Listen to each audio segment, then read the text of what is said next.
Hello, I'm joined today by Joe Barrett, who is the president of the Global Mobile Suppliers Association, otherwise known as GSA. Hello, Joe, welcome.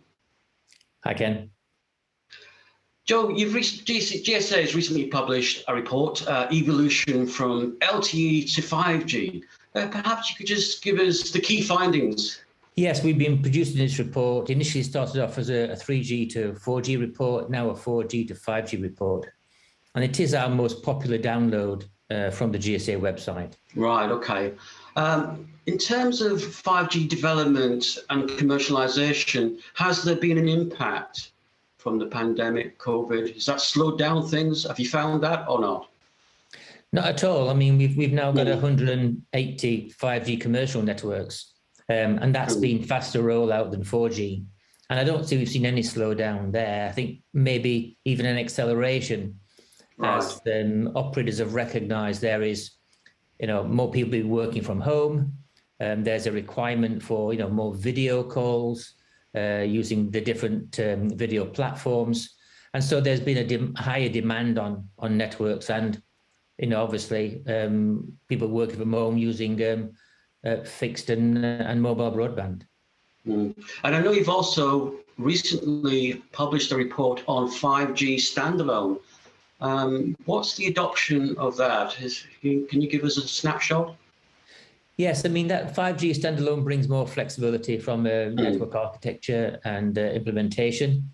89 operators now investing in 5G Standalone, and 27 actual networks live today. So there's continued growth in Standalone.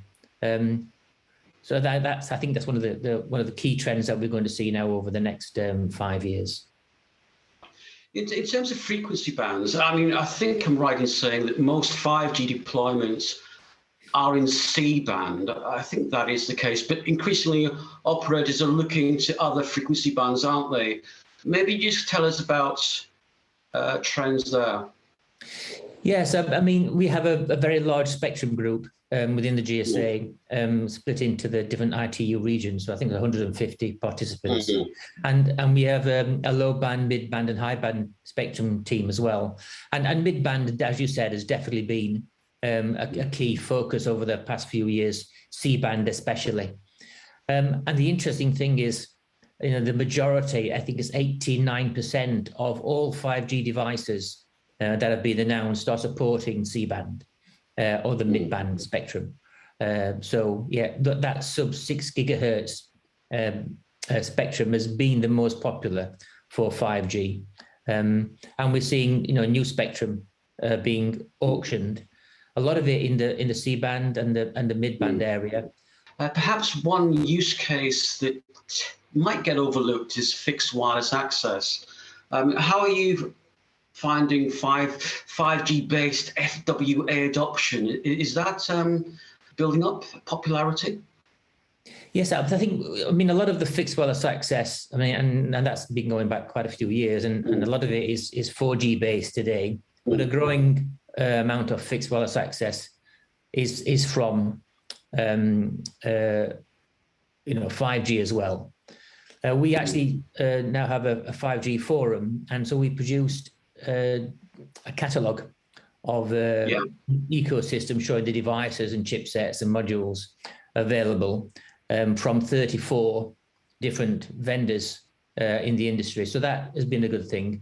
And then the other side is we've created a survey. I think it's probably an industry first where we managed to get 25 vendors together to say, well, this is what they see the growth is of fixed wireless access. And so there was a 19% growth in shipments in 2020. And the anticipation is from that report, over 30% growth in shipments for fixed wireless access devices this year. So that's the anticipation. So for the first time, we've got a group of companies coming together to collectively share information with the industry that we get more accurate reporting. Okay. Well, thanks for these fascinating insights, Joe. It's been great speaking to you, and thanks very much. Thanks, Ken.